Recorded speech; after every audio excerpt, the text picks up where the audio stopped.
Olá, eu sou o professor Vinícius Alves e nessa aula de hoje nós vamos estudar sobre conceitos básicos da geometria plana. Basicamente, toda geometria plana ela é montada em cima de três entes básicos, que são o ponto, a reta e o plano. Ponto, podemos dizer que um ponto é uma figura unidimensional, onde nós representamos ela através de um pontinho em uma folha de papel ou em qualquer parte que representa um plano, e iremos utilizar letras maiúsculas para indicar esses pontos. Por exemplo, considerando aqui a folha de papel como um plano, nós temos aqui o ponto A, o ponto B, o ponto C e assim em diante.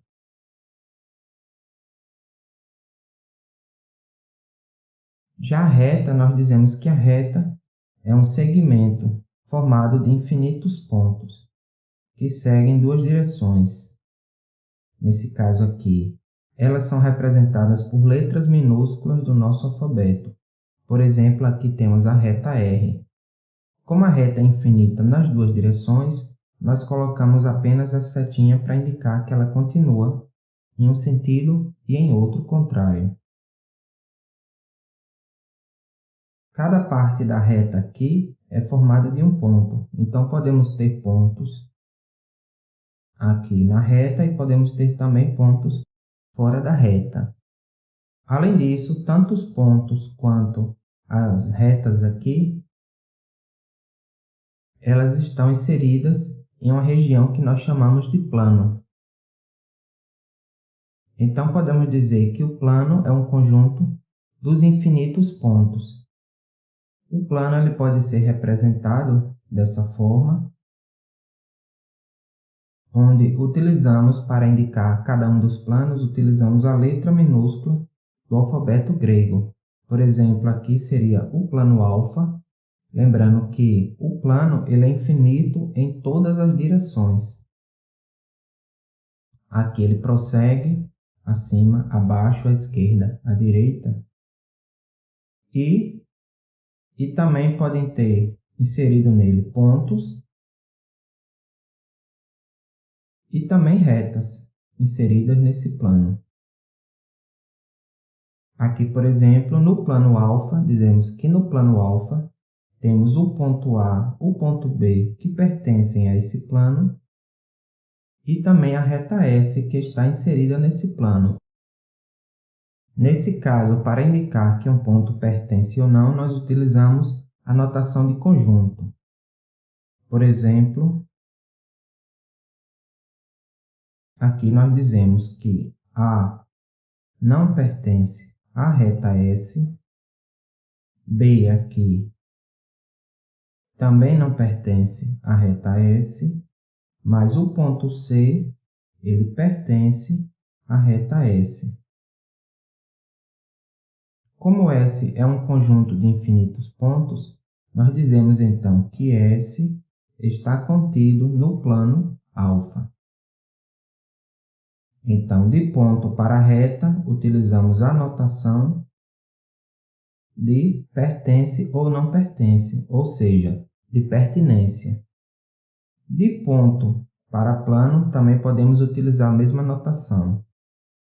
Por exemplo, nós podemos dizer que o ponto A ele pertence ao plano alfa, mas que o ponto D ele não pertence ao plano alfa. E nesse caso aqui, S está contido no plano alfa, mas se tivermos, por exemplo, uma outra reta, vamos imaginar que essa reta T aqui, ela não pertence a esse plano alfa, então dizemos, nesse caso, que T não está contido em alfa. Como inicialmente ao longo do nosso curso nós vamos estudar a geometria plana, então vamos considerar que todas as figuras que trabalharmos a partir de agora, todos eles estão inseridos em um plano. Nesse caso vamos considerar o plano aqui, a folha de papel. As retas contidas em um plano elas podem ter posições diferentes entre si, e nós utilizamos nomenclaturas para indicar essas posições. Por exemplo, vamos chamar essa reta de S e essa de T. Considerando essas duas retas S e T de tal forma que elas nunca se cruzam, elas seguem em duas direções, mas nunca haverá um ponto em comum entre elas, então dizemos que S e T são paralelas. Retas paralelas são retas que nunca se cruzam, e utilizamos a simbologia S paralelo a T, com esses dois tracinhos inclinados. Mas também pode acontecer de duas retas se encontrarem. Por exemplo, vamos chamar essa reta de U e essa de V. Então, dizemos que as retas U e V são concorrentes. Retas concorrentes são retas que se cruzam em algum ponto. O ponto de encontro entre essas duas retas, ele pertence tanto a uma reta quanto a outra. Por exemplo, vamos chamar de P o ponto de encontro entre as retas U e V.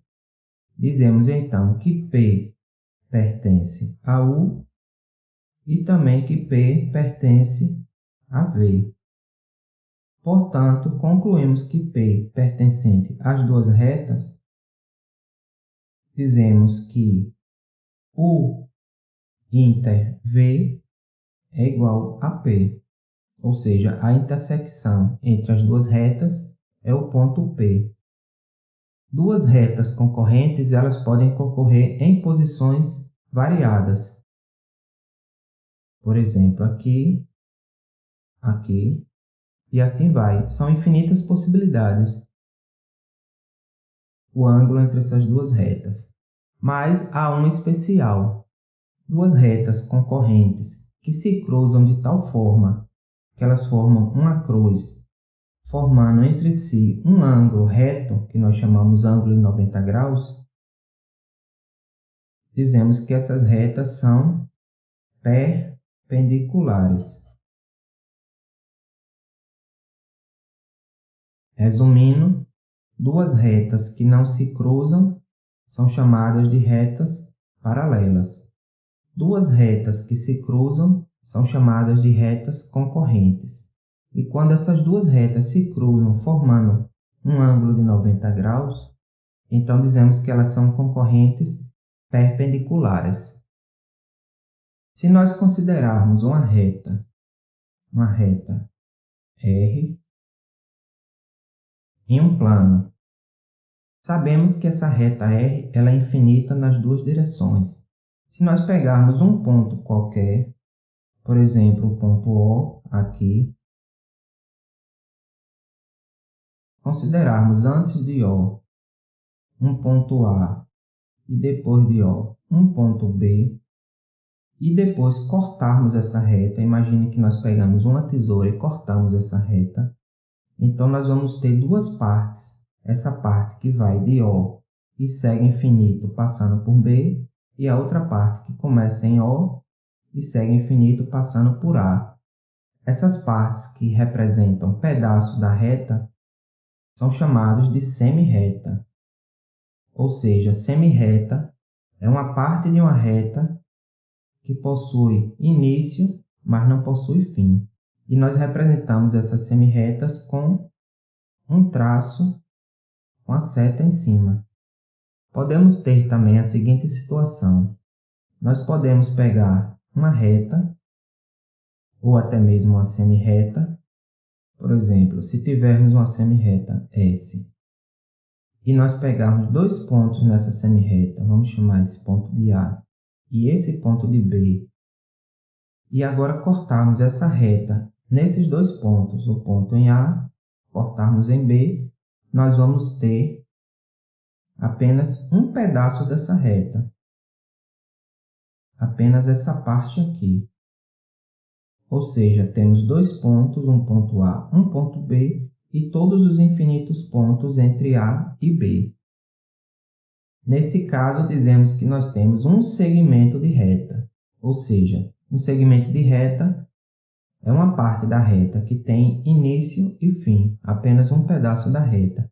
E nós representamos o segmento de reta com um traço em cima, sem a seta. Se tivermos a setinha, nós temos uma semi-reta. Se não tivermos a setinha, nós temos um segmento de reta. Nesse caso, nós temos o segmento AB, segmento de reta AB. Dois segmentos de reta que possuem a mesma unidade de medida e possuem a mesma medida. Vamos supor que nós temos o segmento AB e o segmento CD. E considerando, por exemplo, o centímetro como unidade de medida, se nós medirmos aqui e termos que o segmento AB possui uma unidade, vamos supor 2 unidades de medida, o M, 2 unidades de medida, e pegarmos o segmento CD, medirmos e encontrarmos também 2 unidades de medida, nesse caso, nós dizemos que os segmentos AB e CD são segmentos congruentes. Ou seja, segmentos congruentes são segmentos que possuem o mesmo comprimento considerando a mesma unidade de medida. E então utilizamos o seguinte símbolo: uma igualdade com um tio. Quando trabalhamos em geometria com medidas, nós não utilizamos a palavra igual, e sim a palavra congruente. Portanto, o segmento AB é congruente ao segmento CD. Como os segmentos possuem unidade de medida, então nós podemos pegar qualquer segmento e dividir também esse segmento em outras partes. Por exemplo, vamos supor que temos o segmento de reta AB e então pegamos um ponto P entre A e B. Podemos então dizer que nós dividimos esse segmento em 2 outros segmentos, ou seja, o segmento AB é igual ao segmento AP mais o segmento PB. O segmento AB é igual ao segmento AP mais o segmento PB. Por exemplo, supondo que AB mede 8 unidades de medida e tivermos aqui 3 unidades de medida, aqui terá que ser 5. Por quê? Porque AP é 3, PB é 5, então 3 mais 5 dá 8, que é o segmento AB, que é o total. Quando dividimos um segmento entre um ponto interno, nós dizemos, por exemplo, que há uma razão K entre esses 2 segmentos, ou que dividimos o segmento AB em 2 partes de tal forma que AP sobre PB é igual a K. Ou seja, AP sobre PB é igual a K. Nesse nosso exemplo aqui, temos que K é igual a 3/5. Ou seja, a razão de divisão do segmento AB é de 3 para 5. Isso significa que AP está para 3, assim como PB está para 5. Por exemplo, vamos supor que temos um segmento de reta AB que foi dividido em um ponto D de tal forma que a razão entre AD e DB é de 2/3. E sabendo que AB é igual a 9, então podemos encontrar os valores aqui x e y dos segmentos AD e DB. Como? Sabemos que o segmento AD sobre DB é igual a x sobre y, que é igual a k.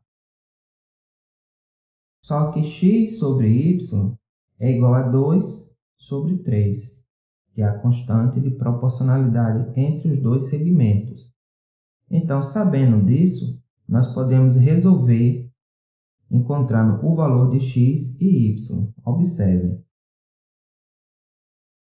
Vamos usar a propriedade da soma das proporções. X mais y sobre x. O que fazemos? Somamos o numerador com o denominador e dividimos pelo numerador. Então, vamos fazer a mesma coisa do outro lado. Somamos numerador com denominador e dividimos pelo numerador. Sabemos que x mais y aqui é o segmento AB. Então, sabemos que AB vale 9. Portanto, pegando aqui 9 sobre x igual 2 mais 3 dá 5, 5 sobre 2. E aplicando agora a regra meios por extremos, a regra fundamental das proporções, vamos encontrar o valor de x. X vezes 5 dá 5x, 9 vezes 2 dá 18. Portanto, a medida de x será 18 dividido por 5, que é igual a 3. 18 dividido por 5 dá 3, sobra 3. Botar na vírgula, colocar no zero, 30 dividido por 5 dá 6. Então, encontramos a medida de x. X é 3,6. Como AB é 9, então y será igual a 9 menos 3,6. E 9 menos 3,6 é igual a 6,4.